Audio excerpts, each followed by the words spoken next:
부자들의 집 정리는 무엇이 다를까? 벌써 6, 7년 전의 일이다. 겉으로 보기엔 별다를 것 없이 비슷한 아파트였는데 실내로 들어가는 순간 반전 매력을 느꼈던 집이 있다. 멋진 그림들이 공간과 조화를 이루는 모습이 인상적이기도 했지만 집의 주인이 너무 젊어서 놀랐던 기억이 난다. 30대 중반의 부부는 고양이 한 마리를 키우면서 살고 있었다. 부모님께 유산을 물려받았나 생각했는데 자수성가를 이룬 쪽이었다. 둘 다 전문직이어서 고액의 연봉을 받고 있었지만 아내가 한 투자가 성공하면서 꽤 많은 돈을 벌었고 덕분에 원하던 집으로 이사를 왔다고 했다. 한강이 보이는 전망에 주변에 숲이 있어서 100만 불짜리 집이라고 해도 손색이 없었다. 실내는 한마디로 깔끔했다. 과도한 장식이나 불필요한 소품은 일체 없었다. 부부가 모두 단순한 디자인을 선호하는 듯 심플한 미적 감각을 살린 인테리어가 돋보였다. 가구도 딱 필요한 것만 갖추고 있었는데 두 사람의 취향을 반영한 듯 디자인도 아름다웠지만 기능성과 품질도 높은 제품이었다. 특히 나무 의자 하나가 눈길을 끌었다. 의자가 정말 멋져요. 좋아하는 북유럽 디자이너의 작품이에요. 벌써 10년이나 됐는데 쓰면 쓸수록 만족스러워요. 첫눈에 반했는데 국내에 재고가 없어서 1년을 기다린 끝에 받을 수 있었어요. 이제는 단종이 되었는데 운이 좋았죠. 그럼 그전에는 어떤 걸 쓰셨어요? 마음에 드는 게 없어서 아무것도 안 샀어요. 멋지고 예쁜 의자는 많았지만 이것만큼 마음에 드는 건 없었거든요. 조금 불편했지만 괜찮았어요. 불필요한 물건을 집에 들여놓고 참는 것보단 낫죠. 기다리는 설렘이 더 컸고요. 마인드 자체가 다르다고나 할까? 원하는 것이 분명했고 목표가 뚜렷했다. 이런 성향은 초기 컨설팅 과정에서도 나타났다. 부부는 정리에 대해 나름대로 공부를 하며 깊이 이해하고 있었다. 단순히 물건을 보기 좋게 나열하거나 정돈하는 게 아니라 공간을 구분하고 물건의 제자리를 찾아주며 집의 정체성을 만들어가는 일이라 생각한다고 했다. 물건들을 신중하게 고르다 보니 불필요한 물건들을 사지 않게 되었어요. 적은 수의 물건을 소중히 쓰는 게 좋더라고요. 기능과 가치를 꼼꼼하게 따져 구입한 물건은 10년 넘게 쓰죠. 물건 하나를 골라도 그 쓰임 자체에만 주목하기보다 그 물건이 놓일 공간까지 염두에 두었다. 마음에 들어도 집에 어울리지 않는 가구는 단호하게 사지 않는다는 것이다. 저절로 고개가 끄덕여지는 지점이었다. 둘러볼수록 부부의 개성이 묻어나는 공간이었다. 자신들이 꾸준히 업데이트 해왔지만 이번 기회에 한 차례 업그레이드 될 것이라고 기대가 컸다. 집을 정리하는 일을 하나의 전문 분야로 인식하고 있었고 기술적인 지식과 전문적인 도움을 받는 것을 당연하게 여겼다. 이런 분들을 종종 만나곤 하는데 전문가의 역량이 요구되는 지점이라 나도 긴장하게 된다. 컨설팅을 하면서 요청받은 지점은 개인 공간의 분리였다. 함께 살다 보니 개인 공간의 중요성을 인식하게 되었고 휴식과 충전에 필요한 자신만의 공간이 필요하다고 했다. 3개의 방을 지금은 구분 없이 쓰고 있지만 한 개는 침실로 다른 2개의 방은 각각의 독립적인 공간으로 만들고 싶다고 했다. 논의 끝에 남편의 방은 남편의 취미를 한데 모은 공간으로 아내의 방은 글을 쓰는 작업실로 분리했다. 정리가 끝나고 부부는 각자의 방을 돌아보며 만족스러운 표정을 지었다. 나 또한 결과에 뿌듯함을 느꼈다. 함께 있는 시간도 소중히 여기지만 각자의 시간도 존중해주는 부부의 모습이 보기 좋았다. 이들이 오랫동안 기억에 남은 이유는 집을 짐을 쌓아두는 곳이 아니라 삶의 공간으로 이해하며 살아가고 있었기 때문이다. 젊은 나이에 성공과 부를 이룰 수 있었던 것도 이런 태도 덕분이 아니었을까? 이후에도 성공해서 부를 이룬 사람들의 집에 가는 일이 많았다. 이들이 다른 사람들과 무엇이 다른지 자연스럽게 관심이 갔다. 멋지고 화려한 인테리어로 눈길을 끄는 집도 있었고 담백하고 절제된 아름다움을 간직한 집도 있었다. 그들은 평소에도 꾸준히 집을 정리하고 있었고 적당한 시기가 되면 전문가에게 집 정리를 부탁하곤 했다. 시간이 지나고 경험이 쌓이면서 성공한 사람들이 공간을 대하는 태도에 몇 가지 공통점이 있다는 것을 알게 되었다. 그 공통점을 5가지로 정리하면 다음과 같다. 5천 가구 정리하고 알게 된 부잣집의 공통점 5가지. 가장 먼저 손에 꼽고 싶은 점은 정돈과 조직을 중요하게 여긴다는 점이다. 집안의 물건들을 체계적으로 분류하고 정리함으로써 필요한 물건을 쉽게 찾을 수 있었고 집의 공간을 효율적으로 활용하고 있었다. 무작정 쌓여있는 물건들은 시간과 에너지를 낭비하게 만들며 정리된 환경은 더 효과적으로 작업하고 생활하는 데 도움이 된다는 것을 충분히 인식하고 있었다. 아마존 창업자 제프 베이조스는 집을 체계적으로 관리하며 생활의 효율성을 추구한다고 한다. 이런 습관은 아마존을 운영하는 데 필요한 조직적인 능력과도 연관이 있을 것이다. 2번째는 의외로 단순함을 존중하고 추구한다는 점이었다. 불필요한 물건을 최소한으로 줄이고 가장 필요한 것들만 보관하는 것을 선호했다. 물건에 지나치게 의존하지 않으며 깨끗한 공간을 만드는 것을 집에 대한 가치관으로 삼고 있었다. 단순함을 추구함으로써 불필요한 소비를 줄이고 집안에서 정신적으로도 안정을 찾는 것이다. 3번째는 물건이 적은 대신 가치 있는 물건을 소중하게 여기고 소중히 다룬다는 점이다. 특별한 의미가 있는 물건들, 특히 성공적인 이벤트와 관련된 기념품 등을 소중히 보관했는데 이것이 가능한 현실적인 이유는 그만큼 여유 있는 공간에서 살고 있기 때문일 것이다. 그러나 아무리 공간이 넓어도 공간에 넘어설 만큼 물건이 많다면 소용없는 일이다. 부자들은 공간에 맞게 물건들을 정리하고 보관하는 방법을 찾음으로써 공간을 깨끗하게 유지하고 감정적인 피로를 피하고 있었다. 4번째는 효율적인 공간 활용을 굉장히 중요하게 여긴다는 점이다. 집의 크기가 크든 작든 모든 공간을 효율적으로 활용하고 있었다. 불필요한 물건들이 많이 쌓이지 않도록 매일 공간을 정리하고 필요한 물건을 적절히 배치하는 공간 활용법을 묻는 일이 많았다. 일을 할 때 효율성을 중요하게 생각하는 것처럼 정리가 일상생활에서의 편의성과 효율성을 높여주며 자유로운 움직임과 집에서의 생활 만족도를 높여준다는 점을 잘 알고 있었다.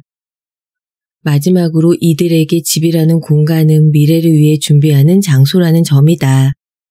중요한 문서들은 분류해서 보관하고 재물과 재산에 관한 정보들은 안전하게 보관하며 비상 시나리오에 대한 준비도 철저히 했다. 지나친 스트레스와 불안감을 미리 예방하고 미래에 대비하는 능력을 키우는 태도가 자연스럽게 몸에 배어 있었다. 이렇듯 성공한 사람들과 부자들은 집을 정리할 때 정돈, 조직, 미니멀리즘, 가치 있는 물건들, 효율적인 공간 활용, 미래를 위한 준비 등 다양한 가치관을 고려했다. 집을 정리함으로써 정신적으로도 안정을 찾고 더욱 효율적으로 생활하며 미래를 대비하는 데 필요한 자원을 준비하는 것은 성공과 풍요로운 삶을 위해 중요한 요소 중 하나인 셈이다. 이 5가지를 하나로 묶어서 표현하면 그들은 공간을 중요한 가치로 여긴다라고 말할 수 있다. 성공한 사람들의 공간에 대해 갖고 있는 가치관은 다양한 측면을 아우르고 있다. 실용적인 면에서는 효율성과 생산성을 추구하고 정신적인 면에서는 심리적 안정과 과거에 얽매이지 않고 현재에 초점을 맞추는 것을 중요하게 여긴다. 특히 이들은 공간에 대한 이해가 남달랐는데 집 자체를 하나의 예술작품처럼 특별한 공간으로 여겼다. 그래서 인지, 그림이나 조각 등 가치 있는 예술품이나 컬렉션을 집에 두는 것을 선호했다. 예술적인 감각을 살리는 한편 투자의 목적도 있을 것이다. 집에 들어서면 그들의 공간에 대한 철학이 바로 느껴졌다. 물건들은 공간과 조화를 이루며 고급스러운 분위기를 자아내고 있었다. 언젠가 서재 책상 위에 작은 화병이 놓여 있는 것을 보았는데 화병은 심플하지만 품격 있고 아름다웠다. 그 자체로 고급스러운 분위기가 형성되어 있었다. 무심코 놓인 화병처럼 보이지만 이 작은 소품 하나도 세심하게 선택해서 책상이라는 공간을 최대한 아름답게 살려낸 것임에 틀림없었다. 그러나 이들은 명품이나 예술품을 단순한 자기 만족이나 자랑의 수단으로 쓰지 않았다.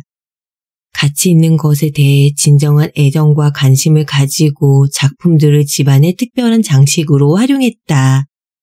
집안의 예술 작품들은 그들의 취향과 개성을 더욱 돋보이게 하며 집에서도 언제든 예술의 즐거움을 누리는 것에 큰 기쁨을 느꼈다.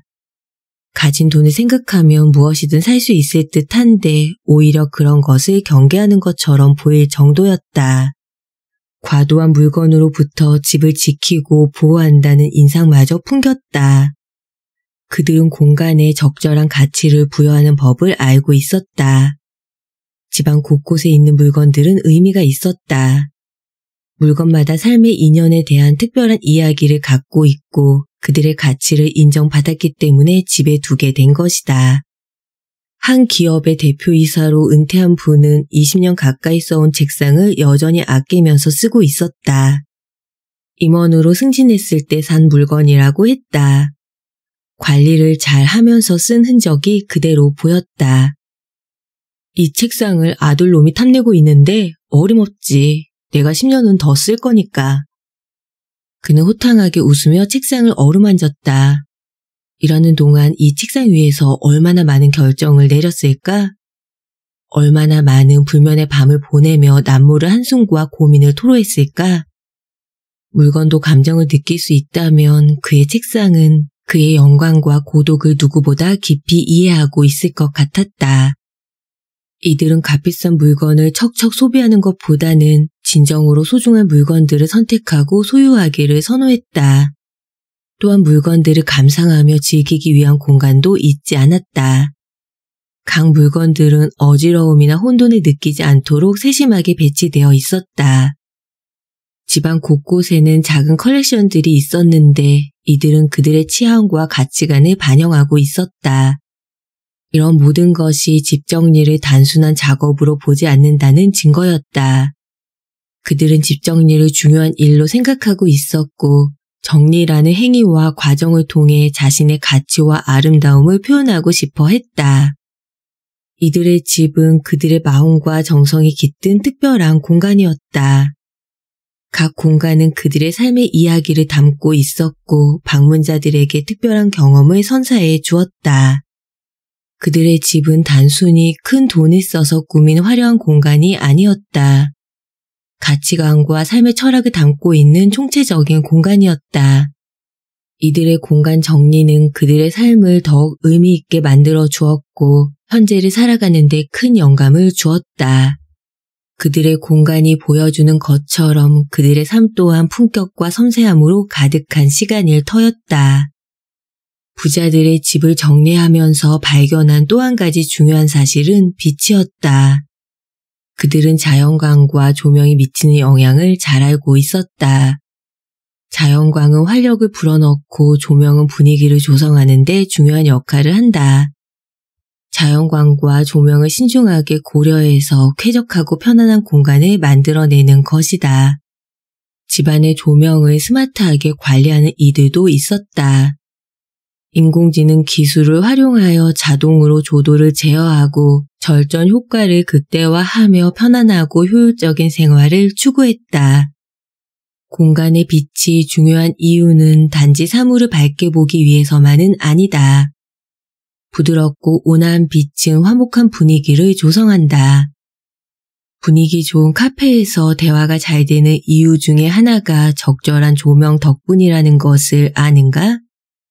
공간을 만들어내는 요소는 물건처럼 눈에 보이는 것뿐만 아니라 적절한 빛, 적당한 온도, 상쾌한 공기 등 눈에 보이지 않는 것도 큰 역할을 한다.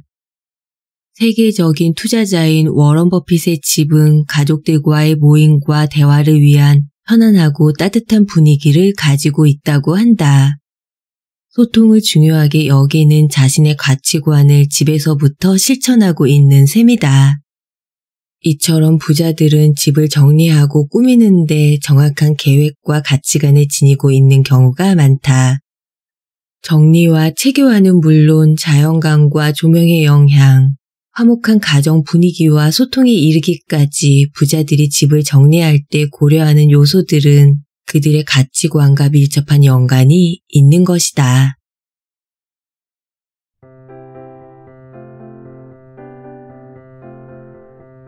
오늘 서리책방에서는 정희숙 지음 포레스트 북스 출판 부와 운을 부르는 공간과 삶에 관한 이야기라는 부제가 붙은 잘되는 집들의 비밀 중에서 2부 더 나은 삶을 살고 싶은 당신에게의 내용 1부와 함께 했습니다. 이 책은 두 아이의 엄마로 살다 40이 되어서 정리 분야의 일을 시작해 10여 년간 총 5천 가구 1만 명 이상의 사람을 만나 정리를 통해 사람들의 인생을 바꾼 저자의 공간과 삶에 관한 통찰을 담고 있습니다. 저자에게 정리 컨설팅을 의뢰한 사람들 가운데는 사회적으로 성공해서 큰 부를 이룬 사람들도 많았는데 저자는 그들의 집을 통해 그들이 공간에 대하는 태도와 생활 방식에서 5가지 공통점을 발견했다고 합니다. 그 첫 번째가 정리정돈을 중요하게 여긴다는 것이었고, 두 번째는 불필요한 물건을 최소한으로 줄이고 꼭 필요한 것들만 보관한다는 점, 그리고 세 번째는 물건이 적은 대신 가치 있는 물건만을 특별하게 소유하며 소중히 다룬다는 것이죠. 네 번째는 집의 크기와 상관없이 모든 공간을 효율적으로 활용하고 있다는 것이었고, 마지막 5번째는 집이라는 공간을 미래를 준비하는 장소로 대한다는 점이죠. 이 5가지를 하나로 묶어서 표현하면 성공한 사람들, 그리고 부자들은 인생에서 집이라는 공간 자체를 실용적인 면에서나 정신적인 면에서나 모든 측면에서 아주 중요하고 각별하게 여긴다는 것입니다. 이 공통점들 중에서 제가 가장 인상 깊게 읽은 부분은 집의 크기와 상관없이 모든 공간을 효율적으로 활용하고 있다는 4번째 부분이었습니다. 집이 가족 원수에 비해 평수가 클 경우 남는 방을 짐과 잡동사니를 보관하는 창고로 쓰거나 그냥 비워두는 경우를 본 적이 많기 때문입니다. 이는 그저 집을 생활의 공간이자 물건을 보관하는 장소로만 이용하는 것이라고 할 수 있습니다. 의식주, 집은 입는 것, 먹는 것과 더불어 인간 삶을 이루는 필수 3대의 요소입니다. 멋진 옷차림을 통해 나를 드러내고 좋은 먹거리를 통해 나를 아끼는 것처럼 집에 대한 진정한 애정과 관심을 가질 때 우리는 더욱 행복하고 아름다운 인생을 만들어 나갈 수 있을 것입니다. 집은 우리 모두의 인생의 출발점이자 도착점이니까요. 집 청소와 집 정리는 세계적인 석학틀 또한 성공의 첫 번째 원칙으로 꼽는 만큼 청소와 정리 정돈으로 우리의 감정과 기억으로 가득 찬 마음의 안식처인 집을 아끼고 가꿔나가며 물건보다 가치를 쌓아 인생의 진정한 행복과 성공에 성큼 다가서는 우리 모두가 되었으면 좋겠습니다. 오늘도 한 권의 책과 함께 소중한 시간 나눠주셔서 감사합니다. 즐거운 하루 보내시고 따뜻하고 편안한 밤시간 되시길 바랍니다. 세상은 뷰티풀, 인생은 원더풀, 당신이 최고입니다.